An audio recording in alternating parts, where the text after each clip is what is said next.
Gandhinagar seat से इस बार लालकृष्ण आडवाणी की जगह बीजेपी अध्यक्ष अमित शाह चुनाव लड़ रहे हैं।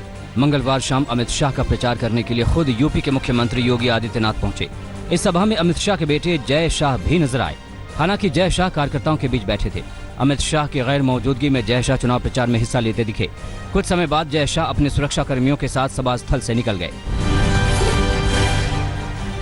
बीजेपी में शामिल होते ही जयप्रदा को पार्टी ने रामपुर से उम्मीदवार बना दिया है। जयप्रदा ने कहा है कि बीजेपी इस बार पिछली बार से भी अधिक सीटों से जीतेगी, क्योंकि चारों ओर मोदी मोदी का ही शोर है। रामपुर में जया का मुकाबला आजम खान से होगा। आजम खान ने दावा किया कि वो जया को भारी मतों के अंतर से हटाएंगे। उधर रामपुर में बीजेपी के कार्यकर्ता जयप्रदा की उम्मीदवारी से खुश हैं। रामपुर की मुस्लिम महिलाओं ने भी जयप्रदा की उम्मीदवारी का स्वागत किया और उनकी जीत के लिए रामपुर की मशहूर दरगाह पर चादर और फूल चढ़ाए। प्रियंका गांधी राहुल के गढ़ अमेठी पहुंच रही हैं। प्रियंका 3 दिनों के अमेठी, रायबरेली और अयोध्या के दौरे पर हैं। आज सुबह 10:20 पर वो लखनऊ पहुंचेंगी, जहां से वो अमेठी के लिए निकल जाएंगी। दोपहर 1:30 बजे से शाम 8 बजे तक प्रियंका कार्यकर्ताओं से मिलेंगी।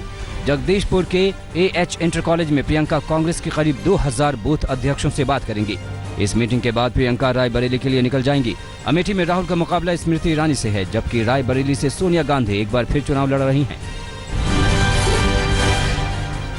टिकट बंटवारे को लेकर बीजेपी में विरोध के स्वर लगातार उभर रहे हैं। बीजेपी नेताओं और कैडर को शांत करने के लिए जूझ रही है। गिरिराज सिंह अब तक दिल्ली में बैठे हैं। हालांकि बिहार के उप मुख्यमंत्री और सुशील कुमार मोदी ने कहा है कि गिरिराज बेगूसराय से ही चुनाव लड़ेंगे।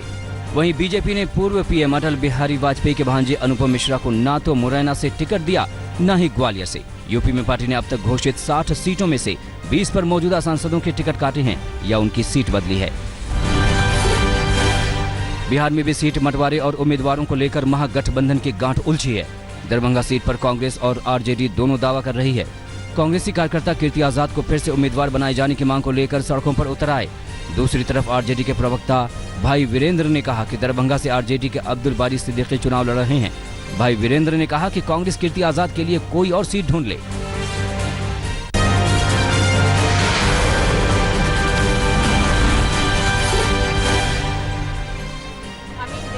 कांग्रेस की पूर्व सांसद और बॉलीवुड स्टार संजय दत्त की बहन प्रिया दत्त ने बड़ा बयान दिया है। प्रिया ने कहा है कि बॉलीवुड स्टार डर की वजह से मोदी सरकार का समर्थन कर रहे हैं। आज तक से बातचीत में प्रिया से सवाल पूछा गया कि बॉलीवुड स्टार इन दिनों सोशल मीडिया पर बढ़ चढ़कर सरकार का समर्थन क्यों कर रहे हैं। इसके जवाब में प्रिया ने कहा है कि इसकी वजह फियर फैक्टर है। प्रिया ने कहा है कि अगर ऐसा नहीं होता तो सारे फिल्मी सितारे सरकार का समर्थन क्यों कर रहे होते। हालांकि प्रिया ने साफ नहीं किया कि फिल्मी सितारों को किस बात का डर है।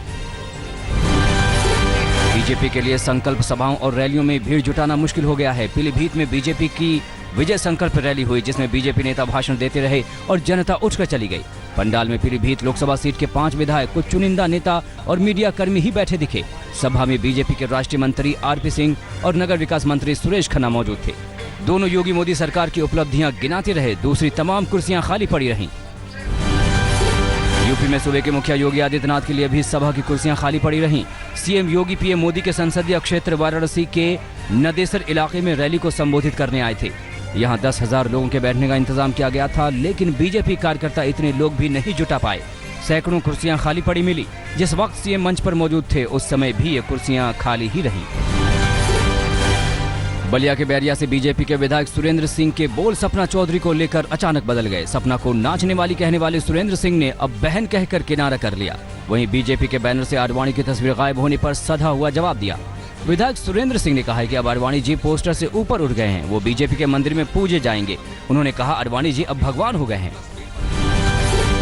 बीजेपी उपाध्यक्ष और केंद्रीय मंत्री उमा भारती ने सोनीपत में कांग्रेस की न्यूनतम आय स्कीम पर निशाना साधा। कहा है कि देश में गरीबी और बेरोजगारी के लिए कांग्रेस जिम्मेदार है। कांग्रेस ने देश में 50 साल से ज्यादा राजनीति की है और जो कुछ कांग्रेस ने 55 साल में देश में किया, उसी कारण से देश में गरीबी है, जिसे अब हम ठीक कर रहे हैं। उमा भारती ने यह भी कहा है कि हम राम का नाम भी ठोक कर लेते हैं और विकास का नाम भी ठोक कर लेते हैं।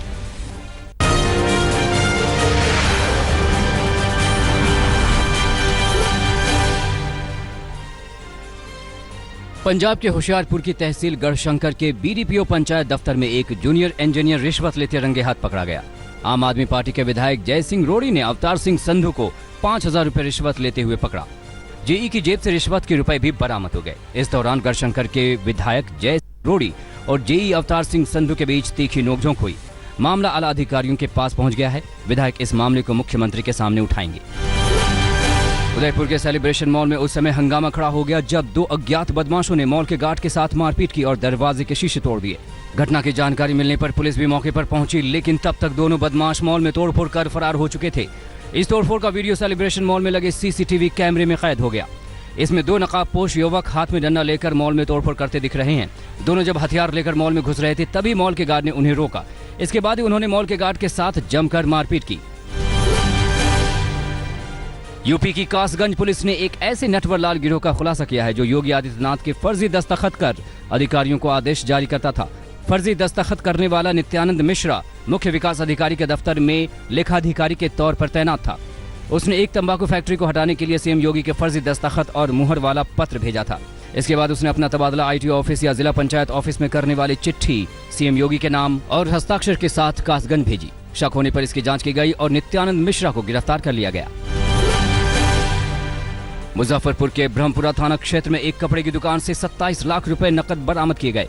पुलिस और प्रशासन के अधिकारियों ने पैसे जब्त किए और जांच शुरू कर दी है। पैसे की बरामदगी गुप्त सूचना के आधार पर हुई। मंगलवार को ही बाइक युवक थैले में रुपए लेकर दुकान पहुंचा था। रुपए से भरा थैला दुकान में रखते ही सर्विलांस की टीम ने दुकान में छापा मारा और रुपए बरामद कर लिए। इस बीच वो युवक फरार हो गया। पूर्वी दिल्ली में दल बल के साथ पंजाब पुलिस की रेड में 25 करोड़ की अवैध दवाइयां जब्त की गई हैं। रेड के दौरान गीता कॉलोनी की पुलिस भी मौजूद रही। बताया जा रहा है कि यह धंधा काफी दिनों से चल रहा था। बताया जा रहा है कि उनके और भी कई अड्डे थे जहां पुलिस ने छापा मारा है। इन अड्डों से दवाइयों की सप्लाई पंजाब में की जाती थी। पुलिस ने रैकेट के सरगना को गिरफ्तार कर लिया है।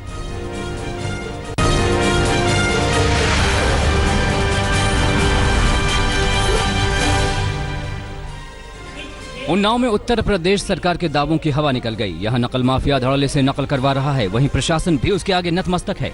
यहाँ के 2 कॉलेजों में कॉलेज प्रबंधन के साथ मिलकर नकल माफिया धड़ल्ले से नकल करवा रहा है और लाखों रुपए के वारे न्यारे कर रहा है।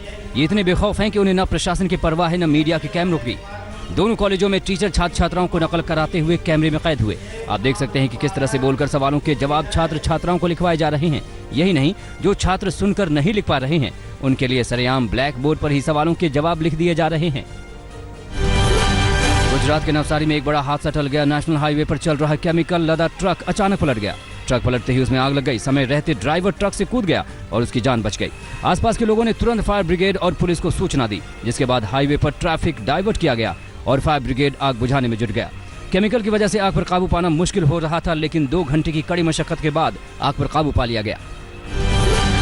छत्तीसगढ़ की राजधानी रायपुर में दिन दहाड़े छत्तीसगढ़ आर्म्ड फोर्स के एक जवान ने एक व्यापारी की गोली मारकर हत्या कर दी। वारदात वहां लगे सीसीटीवी में कैद हो गई। हत्या का कारण सेकंड हैंड कार को लेकर विवाद बताया जा रहा है। घटना के बाद आरोपी ने एसपी ऑफिस जाकर सरेंडर कर दिया। सीसीटीवी कैमरे में साफ तौर पर देखा गया कि किस तरह से जवान कारोबारी के ऑफिस पहुंचा और अपनी सर्विस राइफल से कैबिन के बाहर से गोलियां दाग दी। पुलिस ने आरोपी जवान को हिरासत में ले लिया है और उससे पूछताछ की जा रही है। यमुना एक्सप्रेस पर 0 पॉइंट के पास 2 कारों में टक्कर से आग लग गई। घटना मंगलवार देर रात करीब 1 बजे की है। ये घटना तब हुई जब एक तेज रफ्तार कार ने पीछे से दूसरी कार को जोरदार टक्कर मार दी। दोनों कारों में टक्कर होते ही अचानक से आग लग गई। आग ने कुछ ही देर में दोनों गाड़ियों को पूरी तरह से अपनी चपेट में ले लिया। हालांकि इन दोनों कारों में ड्राइवर के अलावा कोई और सवार नहीं था। दोनों ड्राइवरों ने टक्कर के बाद आनन फानन में कार से उतरकर अपनी जान बचा ली। बिहार के मुजफ्फरपुर में एक ट्रैफिक जवान को लोगों ने दौड़ा दौड़ा कर पीटा। जवान को ऑटो ड्राइवर से विवाद हुआ था। दरअसल ट्रैफिक जवान अपनी ड्यूटी पर तैनात था। इसी दौरान एक ऑटो ने गलत तरीके से एंट्री कर दी। रोकने पर दोनों में बहस हो गई और जवान ने ऑटो चालक को चाटा जड़ दिया। इसके बाद ऑटो चालक बड़ी संख्या में लोगों को लेकर आया और सड़क जाम कर दिया। जाम लगाने वाली भीड़ उन्मादी हो गई और वहां तैनात जवान की पिटाई कर दी। पुलिस ने इस मामले को काफी गंभीरता से लिया है।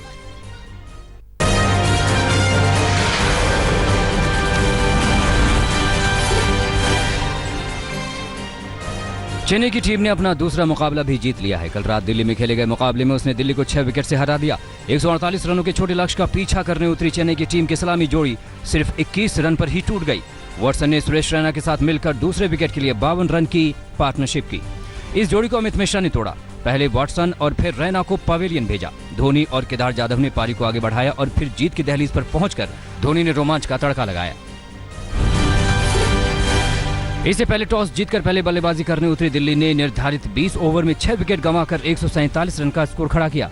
दिल्ली के लिए सबसे ज्यादा रन सलामी बल्लेबाज शिखर धवन ने बनाए। उन्होंने 47 गेंदों की अपनी धीमी पारी में 7 चौके लगाए और 51 रन जोड़े।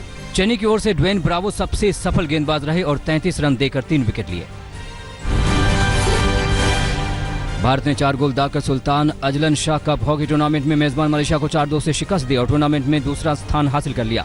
सुमित कुमार ने 17वें मिनट में, सुमित कुमार जूनियर ने 27वें मिनट में, ड्रैग फ्लिकर वरुण कुमार ने 36वें मिनट में और मनदीप सिंह ने भारत के लिए गोल दागे।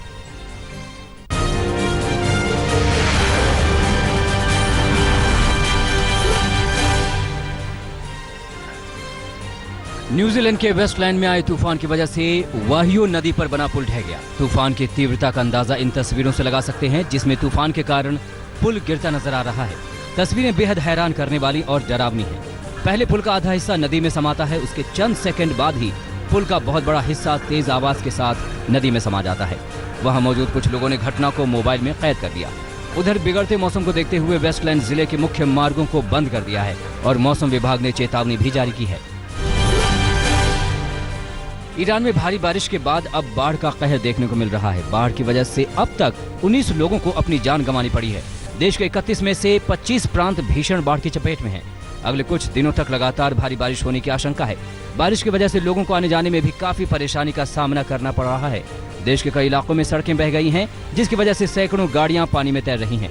इस आपदा से निपटने के लिए प्रशासन भी पूरी तरह से मुस्तैद है। हेलीकॉप्टर की मदद से लोगों को सुरक्षित जगहों पर पहुंचाने के लिए रेस्क्यू ऑपरेशन चलाया जा रहा है। मोजाम्बिक के चक्रवाती तूफान में फंसे लोगों का रेस्क्यू जारी है। पुर्तगाल की सेना ने एक बच्ची को बचाया। मरीन सार्जेंट ने रेस्क्यू के लिए आग्रह किए जाने पर मदद की। इसके लिए इंडियन नेवी के एक हेलीकॉप्टर का इस्तेमाल किया गया। ये हेलीकॉप्टर यूएन मिशन में गए भारतीय नौसेना का है। हिंद महासागर से उठे चक्रवाती तूफान ने मोजाम्बिक में 170 किलोमीटर प्रति घंटा की रफ्तार से हमला किया था। जिम्बाब्वे और मालावी में भी इसने कहर मचाया, जिसमें 656 लोगों की मौत हो गई। चीन के युवान प्रांत में एक हाथी अचानक से रिहायशी इलाके में पहुंच गया। हाथी को देखकर लोगों में दहशत मच गई। हालांकि उसने कोई नुकसान नहीं पहुंचाया, लेकिन शहर में अफरा तफरी मच गई। लोगों ने उसे रोकने की कोशिश की, लेकिन वो मस्त चाल में तब तक चलता रहा जब तक वन विभाग के अधिकारियों ने उसे काबू नहीं किया।